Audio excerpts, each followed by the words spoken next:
நான் இப்போ சென்னை கீழ்கட்டளையில் இருக்கக்கூடிய லேக் பார்க்கில் நடந்துகிட்ருக்கேன். இந்த லேக் பார்க்கை ரீசண்டாக ரெனோவேட் பண்ணி பில்ட் பண்ணியிருக்காங்க.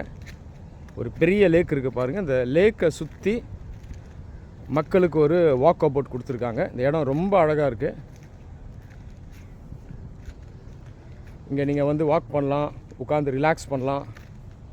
அது இல்லாமல் சில்ட்ரனுக்கு ஒரு பெரிய ப்ளே ஏரியா கொடுத்துருக்காங்க. ஒரே நேரத்தில் ஒரு 100 சில்ட்ரன் கிட்ட விளையாடலாம். பாருங்கள்,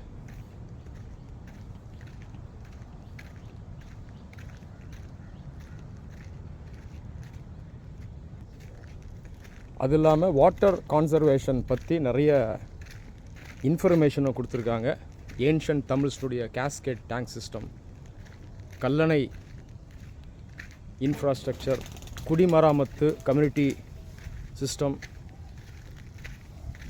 குமிழி தூம்பு, ஏன்ஷியன்ட் சில்ட் மேனேஜ்மெண்ட்,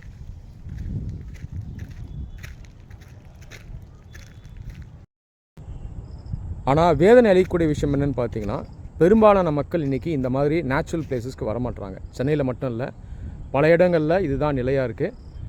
மற்ற மாநிலங்கள்லையும் நான் பார்த்துருக்கேன். அது இல்லாமல் கிராமப்புறங்களில் இருக்க மக்கள் கூட இன்றைக்கி இந்த நேச்சரோடு அவங்க இன்ட்ராக்ட் பண்ணுறதில்ல, வீட்டுக்குள்ளேயே தான் இருக்காங்க.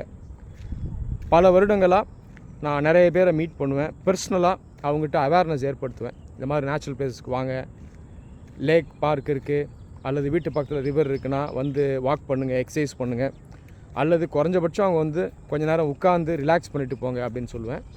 ஆனால் நிறைய பேர் என்ன சொல்லுவாங்கன்னா, எங்களுக்கு டைம் இல்லை அப்படின்னு சொல்லுவாங்க. உண்மை என்னென்னா, நம்ம எல்லாருக்குமே டைம் இருக்குது. அந்த டைமை நம்ம ப்ராப்பராக யூஸ் பண்ணுறதில்ல.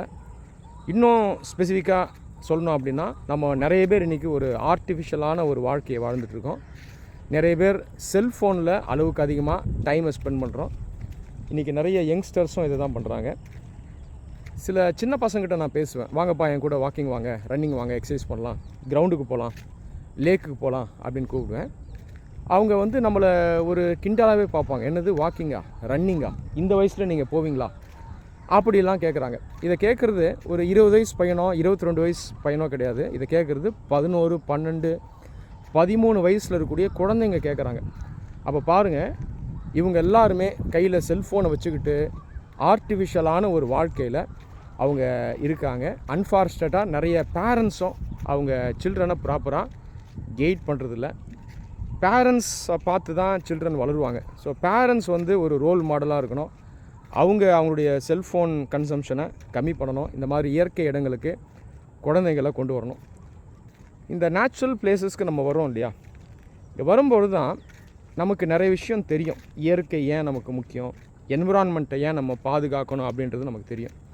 இப்போ என்ன தான் டிவி மூலமாகவும் இன்டர்நெட் மூலமாகவும் அவேர்னஸ் க்ரியேட் பண்ணாலும் நம்ம தொடர்ந்து பிளாஸ்டிக்கை யூஸ் பண்ணிட்டு தான் இருப்போம்.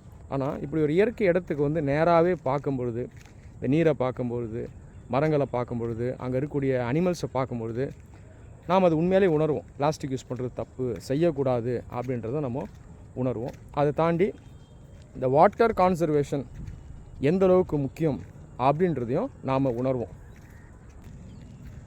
நீங்கள் ஒரு நேச்சர் லவராக இருக்கீங்க, இந்த அவேர்னஸ் வீடியோ உங்களுக்கு பிடிச்சிருக்குன்னா தயவுசெய்து இதை உங்கள் ஃப்ரெண்ட்ஸோடு ஷேர் பண்ணுங்கள். நன்றி.